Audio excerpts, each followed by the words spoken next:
I'm truly mind blown. Man, those disco octaves. Whew. What's up, guys? It's Andrew Feed from Bass Freedom here, and today we're diving into ABBA's Voulez-Vous, one of the most iconic disco tracks. This isn't just a killer tune that was a dance floor favorite, but as a bass player, we can learn so much from this track. So let's go. This tune was released in 1979. It was from the album of the same name, their 6th studio album, and unlike many of ABBA's hits, which were recorded in Sweden, this one was actually recorded in the United States, in Miami, Florida.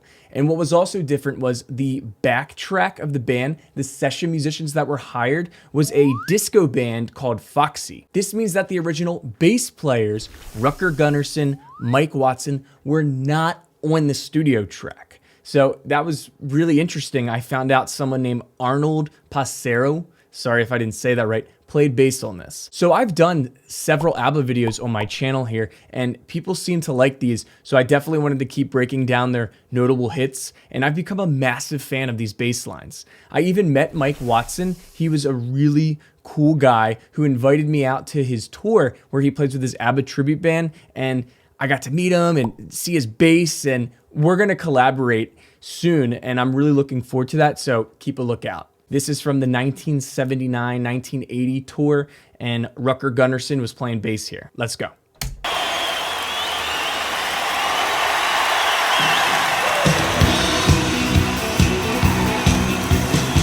Woo!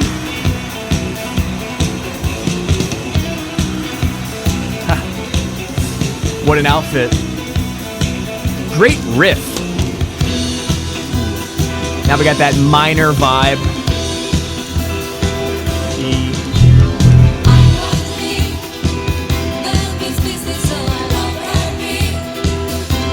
Great singers.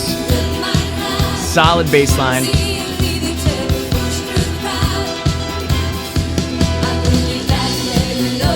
Ooh.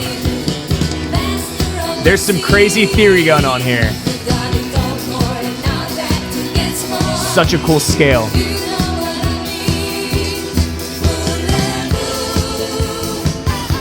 Man, those disco octaves. Whew. Killer bass line.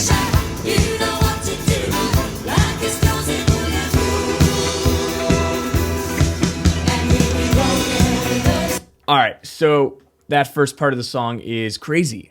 For a pop song, the scale they're using here is really uncommon. If you get that kind of Middle Eastern or Egyptian, I'm not sure what vibe you get from that, but it's pretty uncommon. What I'm hearing, I could tell it's a scale called the Phrygian dominant scale.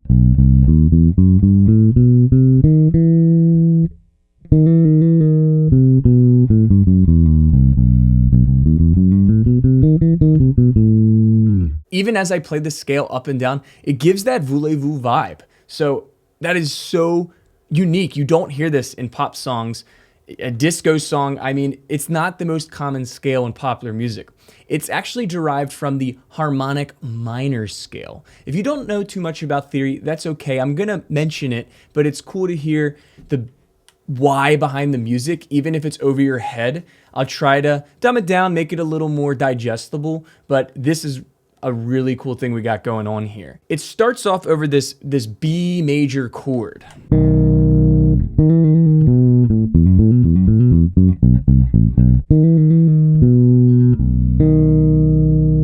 Then after the intro, it goes to E minor, which Rucker is laying down here some super solid staccato notes.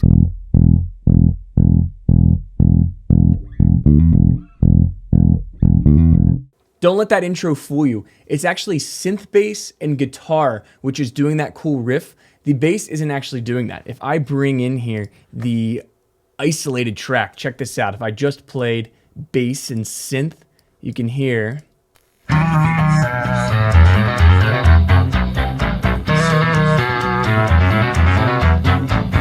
Now, if I take that away, it's bass only. You you get those awesome disco Rucker Gunnarsson octaves.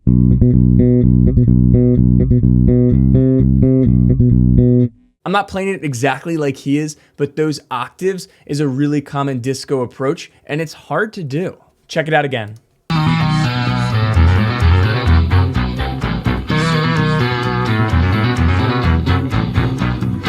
So we have the B Phrygian dominant scale, and then we go into a harmonic minor vibe. As I said, you wouldn't expect this, so as a music theory nerd, I'm blown away. Let's keep going.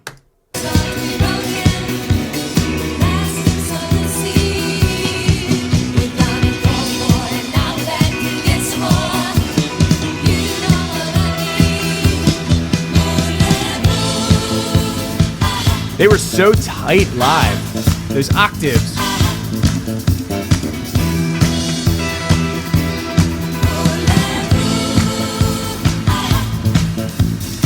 Ooh, you can see the bass player there. Let me see. Check out Rucker right here.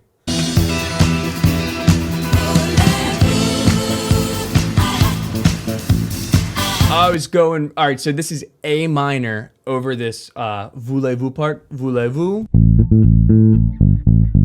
And he's jumping back and forth between this A and G.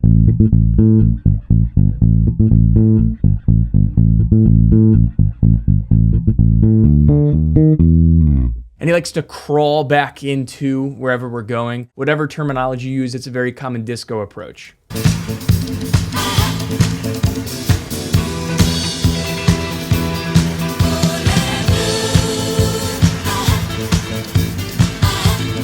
So fun to play, I bet.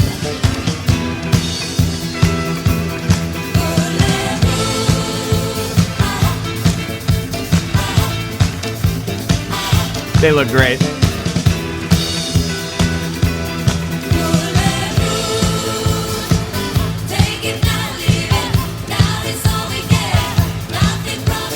Vocals are incredible.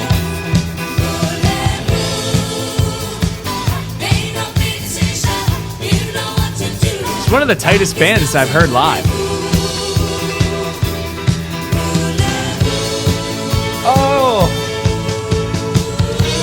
Oh man, talk about nerding out. They go major there, so it's an A minor sound.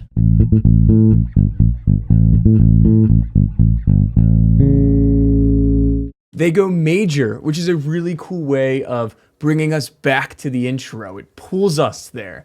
And I'm such a sucker for minor into major things. This is not a traditional pop song. I'm telling you, you gotta give ABBA even more credit than they already deserve. If you're a bass player, then you need Bass Freedom. Bass Freedom is the ultimate way to level up your skills with one of the most comprehensive curriculum-style learning paths that I call step by step. It's broken from level 1 all the way up to level 11, and it's a massive course that's waiting for you. You can try it out for a next to nothing price, see if Bass Freedom's your vibe, and it'll definitely help you become a better bassist.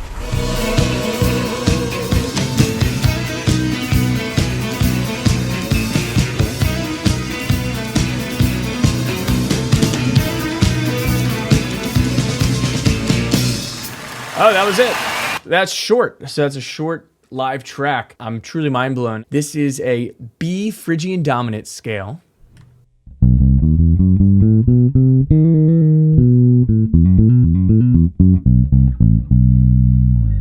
Which then goes to an E minor groove.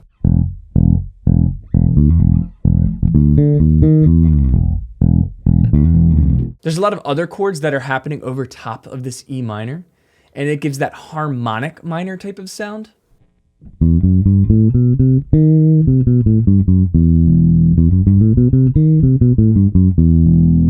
And if that sounds similar to the opening riff, it's because they actually derive from one another. I'm not going to get into that, but the Phrygian dominant scale is actually a mode of harmonic minor. And they're essentially the same thing, but I'm not going to dive into that. Just know that they do very much intertwine. For the chorus part, it goes to an A minor. So we're really hovering over this A minor tonality, and you got those funky, amazing disco octaves.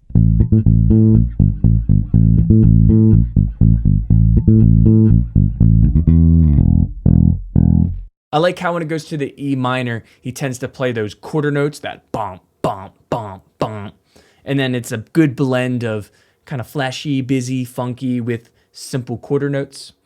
And it goes to that really cool modulation of the A major, leading us back into the opening riff. And that's essentially the tune. If I bring up the isolated track again, this is from the studio track. Check out the bass and drums union, the pocket that they create.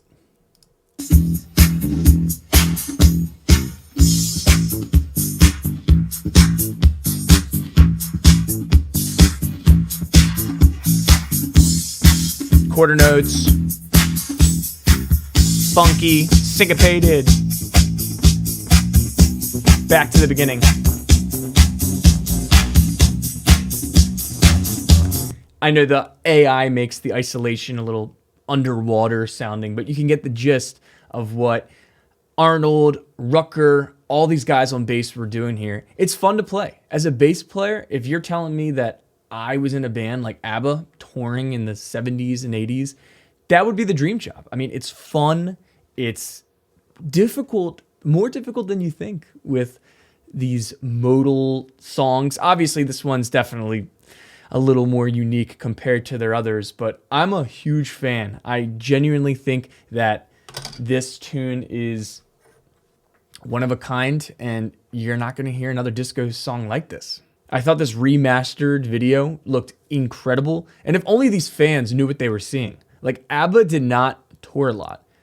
They hardly toured at all, so if you meet anyone who's ever said they saw ABBA live, that is a pretty cool thing that they can say. The musicianship is incredible. The harmonies, amazing, especially live. They're playing it a little faster, you could tell, than what that studio track was in the isolation, but this is top tier stuff. This is fun to watch, fun to play, fun to nerd out on. You know it's not going to be the last time that I check out ABBA. If you want to see another ABBA breakdown I've done, then check out this video here. I appreciate you, and I'll see you next time, all right? Peace!